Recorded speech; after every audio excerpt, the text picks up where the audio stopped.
All right. What I didn't mention about Sabine, I'm into, and then I got along, was he called me yesterday, and it was like 10 o'clock Romanian time. And basically, he's got one of those situations. He's got a youth ministry situation where the kids in Romania will lie to. I just went. He was all upset, and I wanted to go, oh, here too. You know, he's like, I don't know if the people in America are like this, but the children, the youth, they lie to their parents about what, they go to these dances, and they lie to their parents about what happens there. And they say it's all okay, and then they go to parties after the dance, and they rent hotel rooms, they do things they shouldn't, and it's terrible, and I've got to address this in the church. And I don't know if they do this in America. And I said, we taught your kids how. Yeah, I was going to say, we wrote the book. He was kind of upset. He was really stressed. He's actually, Sabine, if y'all would lift him up, Sabine is having to address, he's got youth leaders involved and things where there's some stuff going on. And he didn't get into great detail, but basically some moral character issues that are going on within the church and the church leadership that he has to address firmly. And it's most things as a pastor, you try to be soft, and you try to be gentle, and you try to instruct. And every once in a while, in every church, there's a moment when you have to draw a line. And it is scary. It is scary. It's scary because you have relationships on the line. People you truly love and care for are going to abandon you. They are going to abandon you when you confront them with the truth. When you hold something up they don't want to follow, they will walk away and they will badmouth you. And that's just the way it happens. And that's part of it. That's just part and parcel of pastor gig, you know. And so he's in one of those moments where he knows he's going to have strained friendships, strained relationships. Some people are probably going to walk away from him, but he has to hold up the gospel and hold up the truth, who the church needs to be. So be praying for Sabine throughout the day. Yeah, just on the point of Romania, I saw something just a couple of days ago about how Romania is one of the worst countries in the world where there's children trafficking. Does he ever talk about that? We've talked about it a little bit, but not as a whole. When I heard that, I thought of him. A lot of that happens in. Romania is a very corrupt country. But it's a lot of that happens especially among the gypsies that he works with, just because they have a very sexualized society and literally no moral character whatsoever, and there's no standard for honesty and protecting your kid. I mean, it's just kind of warped. So yeah, it's out there. All right, well, let's jump in here into Genesis. We've got to do our little review real quick. I actually had somebody say, hey, Kenny, thanks for doing the review. So we're going to keep doing it. So we've got the beginning of our wave here as we go through. And so what do we start with? What's the high point? Creation. All right.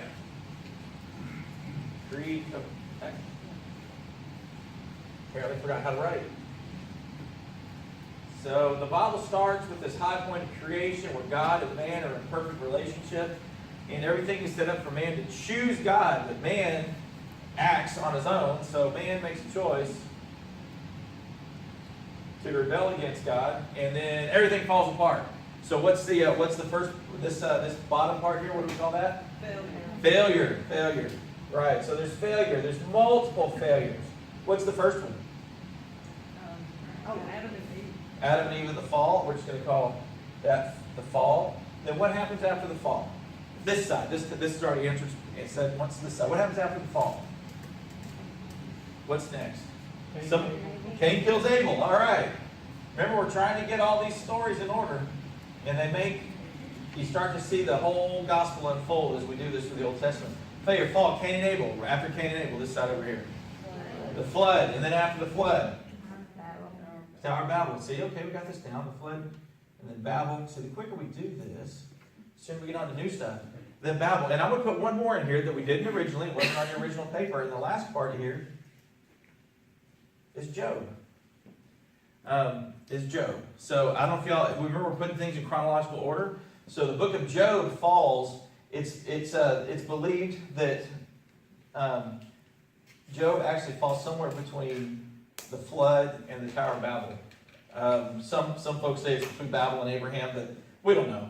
All we know is that Job was actually the first written book of the scriptures, the first story that was written down before Moses even wrote the first 5 books. And so, but it's included later on in the scripture of the poetry books because the story is told as a long poem. But anyway, so the story of Job. Then God acts here. The man chooses. Then God takes action as man begins to call out to God again. And so where are we at now? The promise. The promise involves, now with the promise is the promise of the promise to Abraham that he was going to be a great nation, and out of that all nations are going to be blessed. That's the fundamental promise of the Old Testament, and the prediction that Jesus is coming. So in the promise, we've got some main characters. The first one I just mentioned is Abraham, and the rest of Genesis is all about this family. So Abraham and Isaac and who's the other guy? Ishmael. Isaac and Ishmael are the next main characters. And then after that becomes, then Isaac has a couple of kids, and they are Jacob and Esau. All right. And then Jacob has some kids, and you got Joseph and who? Who's the other bunch? His brothers. Joseph and his brothers. And that, in essence, is the entire book of Genesis right there. So if you can, as we go through these things in more detail, if you can remember creation, failure, promise, Abraham, Isaac, Jacob, Joseph. If you remember those things, all the stories of the book of Genesis, and there are lots, they all fall into those categories. You'll have the big chunk of the Old Testament, or at least the big chunk of Genesis straight. And so that's good. So we're going to go over that every Sunday until it gets so incredibly boring that you just stop answering. So the promise, the next part, I'm going to go and give you the heads up after that. Is Joseph and the book of Genesis ends with Joseph and his brothers in Egypt. They expand and they grow and they become a great nation within a nation. And so the Egyptians put them in slavery, and that's the next part of after promise. So, which by the way, this theme, there's some themes as we go through this that should begin to emerge to you. One of them is this idea of a nation growing within a nation. Something coming out of it, which if you look at the story of Abraham as we go through this, Abraham goes into Canaan and he becomes great.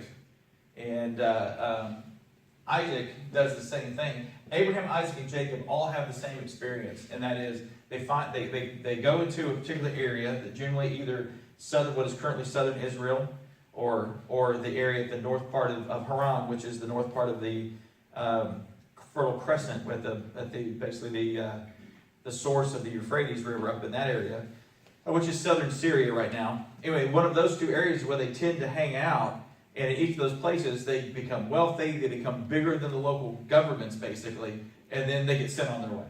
So which is what happens over and over again in this story as God blesses and builds a nation. So we're going to pick up the story in Genesis in chapter 25. When we finished up last week, Abraham had just died. We finished up last week talking about the burial place of Abraham and looking at the archaeology of that. And you can go there today. Afterwards, I did some more research and some more study, and what's really kind of neat is the cave that they believe Abraham and Sarah and Isaac and Rebekah are all buried in is under that facility I showed you last week. And those rooms that I showed you that are inside what is now a mosque are actually empty rooms to represent, each one is one to represent the burial that's below. So just interesting piece of archaeology. But so we're picking this up with Abraham is now passed. We actually talked about Ishmael a little bit, and the fact, if you look at Genesis 25, verse 18, it says, his descendants settled in the area from Havilah to Shur near the border of Egypt as you go toward Asher, and they lived in hostility toward all their brothers. This is sort of the end of what we hear mostly of Ishmael's family that's direct in Genesis, and it's simply the fulfillment of what had been said before to Ishmael's mother that this is what he was going to. He was going to be a wild man. He was going to be in conflict with his other relatives, or the descendants of his relatives over time. And this, we believe, is the origin of the. Even the Muslims trace their origin back here to Ishmael. Now we pick up this story with another story of brotherly conflict. Isn't that good? If you ever have conflict with your brothers, men, then you understand this is biblical. It's biblical. So we come and pick up the story. We've got Isaac, And Abraham's son Isaac is now the patriarch of the family, and he's looking to have children. So let's move down to verse 21 of chapter 25 and pick up the story there. Isaac prayed to the Lord on behalf of his wife because she was barren. Now, isn't that familiar? Remember who else was barren? Sarah. God was holding out for the right child to be born at the right time. Isaac prayed to the Lord on behalf of his wife because she was barren. The Lord answered his prayer, and his wife Rebekah became pregnant. The babies jostled with each other within her, and she said, "Why is this happening to me?" So she went to inquire of the Lord. The Lord said to her, "Two nations are in your womb, and two peoples from within you will be separated. One people will be stronger than the other, and the older will serve the younger." I think it's interesting. The story of Jacob and Esau is exactly that story. So Isaac and had Jacob and Esau as his sons, and Jacob and Esau have a story of conflict throughout most of the rest of their lives. And the next piece, Jacob has Rachel has the twins, and Jacob has they grow up, and Esau becomes a great warrior. And one of the big differences between Jacob and Esau is when Esau was born, he was red-haired and covered in hair, like apparently really hairy, like the hairiest human being you've ever seen. Because as we'll see here in a minute, that in order to get his birthright, Jacob had to pretend he was Esau, and to do so, he covered himself in sheepskin. You ever touched a sheep? That's a hairy animal, right? So I don't know. Esau must have been quite the sight. So basically what happens, there's an interesting phrase here at the start that defines the difference between Jacob and Esau. And let's look at verse 29 of chapter 25. He says, "Once when Jacob was cooking some stew, Esau came in from the open country, famished. He said to Jacob, 'Quick, let me have some of that red stew. I'm famished.' That's why he was also called Edom. Jacob replied, 'First, sell me your birthright.'" Now, I'm going to stop here for a second. Any of y'all have younger brothers? Anybody a younger brother? Like anybody? Okay, so picture the relation. This is exactly what I would have said to my obnoxious older brother when he came in. "Oh yeah? Give me something." "Yeah, you obnoxious." You know, older brothers usually pick on you. They give you a hard time. They whatever. I mean, when I see this, I try to put myself in it. And I can totally see an obnoxious younger brother and an obnoxious older brother. The younger brother finally having the leg up because the older brother needs something. Going, "Oh yeah? Well, sell me your birthright. You know, well, give me all you got. I'll give you some of this stew." Well, Esau's response is the one that's fascinating. Esau says, "Look," instead of saying, "Look, hey, just give me some stew, or I'll beat your head in," like most older brothers would say. He says, "Look, I'm about to die." Esau said, "What good is the birthright to me?" But Jacob said, "Swear to me first." So he swore an oath to him, selling his birthright to Jacob. Then Jacob gave Esau some bread and some lentil stew. He ate and drank and then got up and left.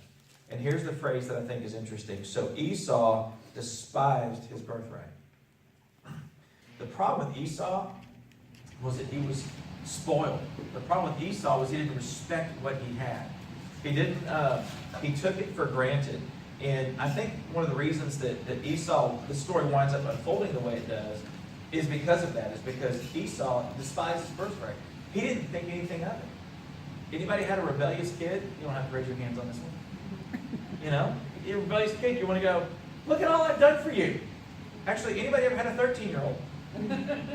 You know, just a normal kid who just has that brain moment where they forget what life is about and the fact they don't eat without you, and so they talk back, or they're smart aleck, or they say stuff. Heck, I got a 25-year-old that came back and apologized to me the other day for being that way. She left the room and came back. "I'm sorry, Dad." Anyway, so Kodak moment. so he just do what? Yes. Yes, I did. Oh my God. I just let her swing in the wind. Yeah. I have a question. Since Joseph was the son who would carry on the Israel nation, Okay. why do you think God allowed the birthright to go to Esau? I mean, the birthright went to. Oh, why didn't he just make Jacob firstborn. I believe it's because of what we should see that best defined in the New Testament when Paul talks about the fact that the wise are confounded by the weak and by the unwise.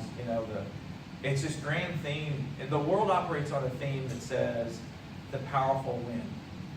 I mean, just look at Darwinism. It's all about the oldest would be, he'd be automatically given. I think God also everybody says, well, it's not also just because you're the oldest. Well, I God's can kind of have an influence on this too. yeah. Well, God in essence, God is saying, I'm in control and you're not. This isn't just something that happens according to natural selection. This isn't just a rolling forward. I choose once and then it goes on. No, He's saying, I'm telling you who I'm choosing. And you see this constantly where it's the underdog that God is using. You see it in David. You see it in, even though what I said earlier, even though Abraham, Isaac, and Jacob were wealthy, they would move into an area, and they're not wealthy at that. They're not the wealthiest there. Then God blesses them, and they grow up, and suddenly the underdog comes on top. The why is simply that I think it all points, and the bottom line is this, I think it all points to Jesus. It all points to the fact that the Messiah was going to come from something lesser. He was going to come from a tiny little town that they said nothing comes out of Bethlehem.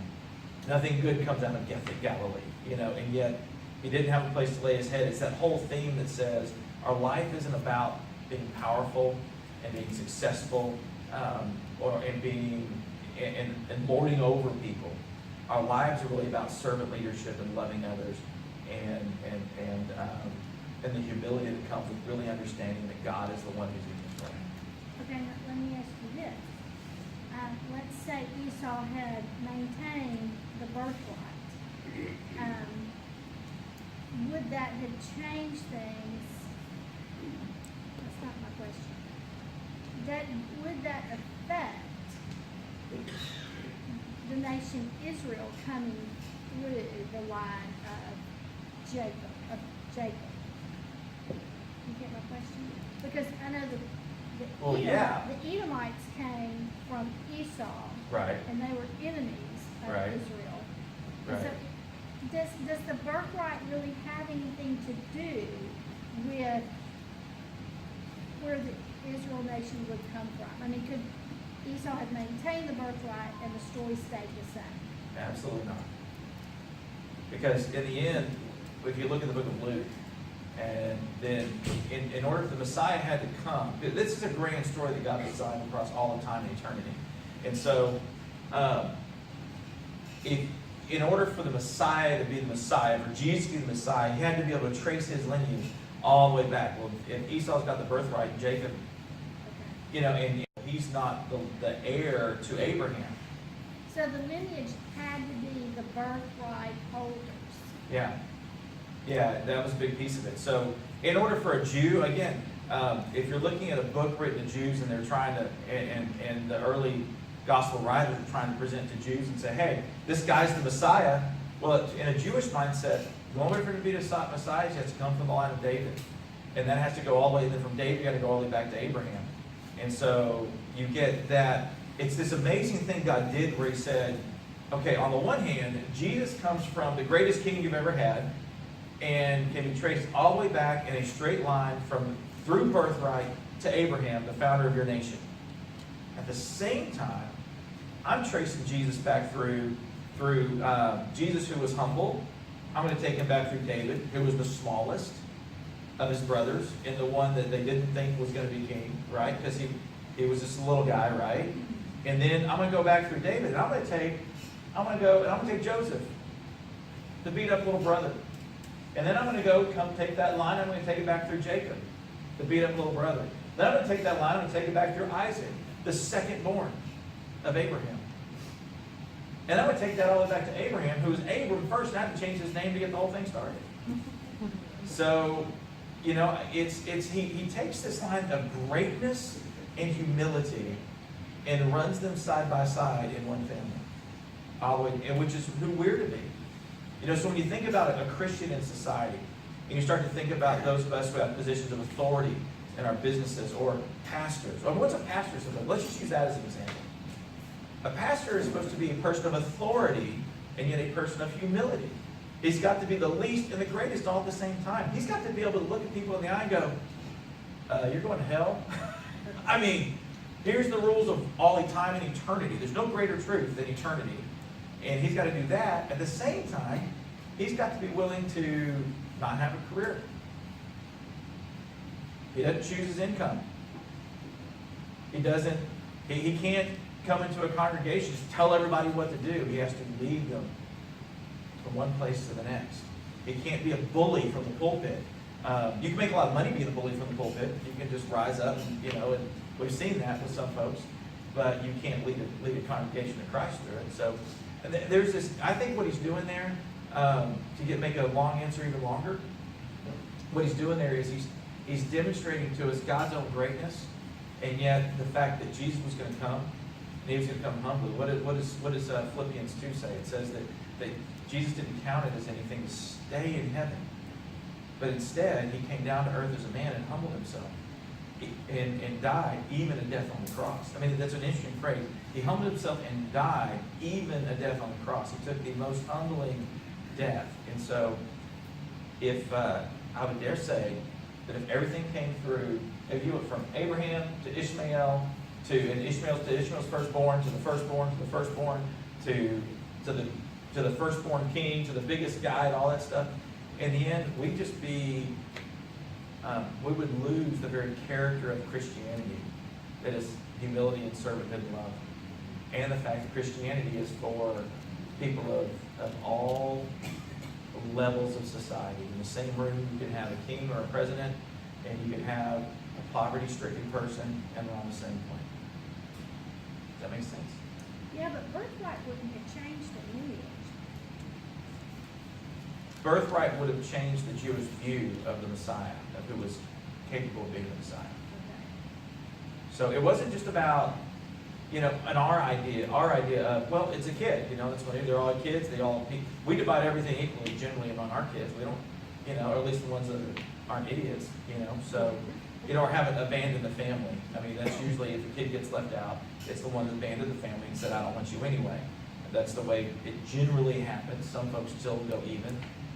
But mostly in our idea, well, you're all my kids, right? I love all of you equally. That wasn't the case. Being firstborn was everything. This is cultural. This was cultural. Yeah, and in the Jewish and the Hebrew culture, the Messiah had to come from that line, and he had to come from the top of that line. And so that's where that would be. That, and in the end, God chooses to do it his way. And we just got to figure out why he did it that way for a reason. He did that way so what was he trying to say to us by doing it this way? And that's kind of really the angle I take. He didn't do it that way, so why did he do it this way? Well, to me, that says, the least shall be first, and the first shall be least. That's what Jesus said. The least shall be first, and the first shall be least. And that's what you see happening here. The least become first. It happens over and over and over again. So, I don't know. And what's on your mind about that? Why is that? That seems to be that's egging at you. It's like, Yeah. It's just something I didn't understand. Why? What was important how is the birthright connected to the lineage of Christ's development? Because the lineage would stay the same whether Esau had given away his birthright or not. We still would have had Jacob and all of his family, who became the Israel nation later, and the tribes. So I just didn't understand why it worked that way. well, the nation itself passed straight to the person with the birthright. So in other words, Ishmael wound up being sent away to die in the desert. Yeah, God chose to make Ishmael something more. Yeah. Because God told his mother, he's going to be a great nation, but he's going to fight against everybody else and hate his brothers and all that stuff. Okay. So then Jacob and Esau were put at odds with each other. I don't know why God chose to do that. He just did. I mean, he told their mother right from the start, hey, the older's going to serve the younger, and that's just the way it's going to be, as they're fighting it out in the womb. I mean, anybody ever had twins? Do you know have twins? I mean, I would want to talk to somebody who's had twins, if they had twins that were like going after each other or something. I just don't have any perspective, right? Because I'm a dude. So Jacob and Esau, so they were gonna fight, and God just chose, and but if we had time to read the story, if you go back and you read the rest of the Jacob and Esau story in detail, what you'll see is in a minute, Jacob plots with his mother to solidify this. Esau has just given away his birthright. As the chapter continues, you go into the next chapter, what you find is God changes Jacob's name to Israel. So this is actually, so I'm going to put up here in blue, Israel. This is where the nation of Israel comes from. It's the nation of Jacob. So God changes Jacob's name to Israel just like he changed Abram's name to Abraham. And so he's old and blind. And so he looks at his firstborn son Esau. I'm assuming Jacob doesn't know that Esau has despised his birthright at this point. That he gave it away basically already. It's already Jacob's. It's already Jacob. I mean, it's already. Wait, I'm sorry. I got Isaac here. This is Israel. Anyway, so I need to say that for later. I just got that backwards. So anyway, so Isaac is old and blind. He doesn't know that Esau has given his birthright away. But who does know? Jacob and his mother. Yeah, you said earlier that older son, younger. That's right. So, That was before the story develops. yeah. So some people look at this and talk about, well, Jacob and his mother deceived.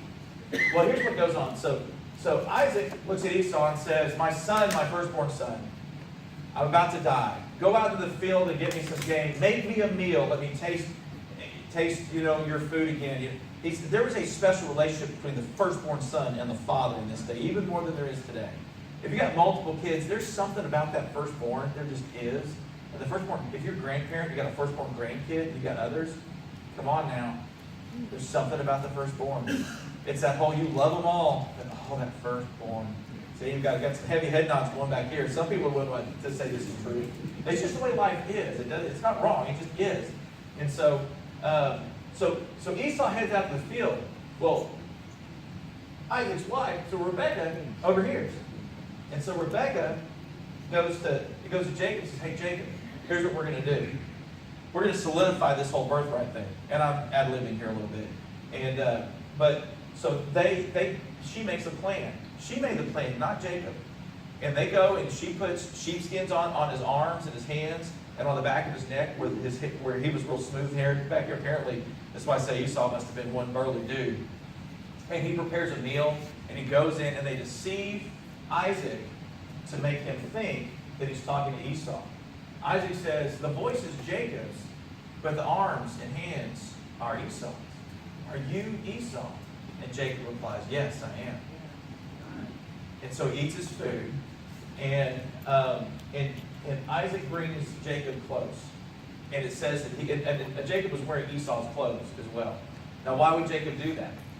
Because while Jacob was in the tents, Esau was out in the fields. You know what you smell like when you come back from deer camp? It's not good. She tells stop. You had your wife say stop at the garage door, take your clothes off in the garage, leave them outside, right? So that's what Esau smelled like. So Esau gets close, and Isaac goes, he smells him. The Bible describes it. He smelled Esau, the smell of the field, and then Isaac blessed him. And because Jacob was the one standing there, Isaac gave Jacob his blessing. Esau comes back. And Esau says, "Dad, isn't there something left for me? Isn't there something left for me?" And he goes, when he discovers the deception, "Isn't there something left for me?" And Isaac has to say to him, "No, I've given my blessing to Jacob, apparently, though he deceived me. It's his. It's his."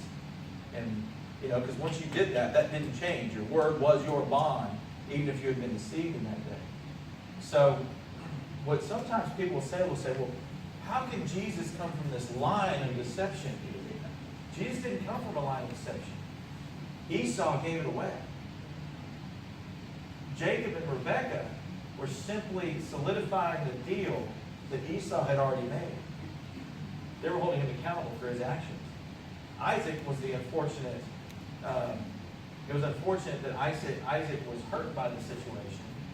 But anyway, So that's how the whole thing unfolds. And so Esau literally gave up his birthright, his opportunity, and it wasn't that God took it away. God was simply saying he knew what Esau was going to do there when he was talking to Rebekah at the start. So time's gotten away from me a little bit. I apologize. We're gonna quick prayer, and we gotta go. Service is gonna start. Heavenly Father, I just I pray, Lord, that as we leave today, we ponder these things, and Lord, that some of this will really solidify in our hearts. I pray, Heavenly Father, for Scott today, that you'd fill him with your Holy Spirit, and you would speak through him today. Lord, that wouldn't be him in the pulpit, it would be you speaking to us. I pray the same for our worship team, Lord, that as they lead in worship, that you would bless them, that your Spirit would move in Jesus' name. Amen. I just talked until the rain stopped. That was it. There you go. It's all for you. Yeah.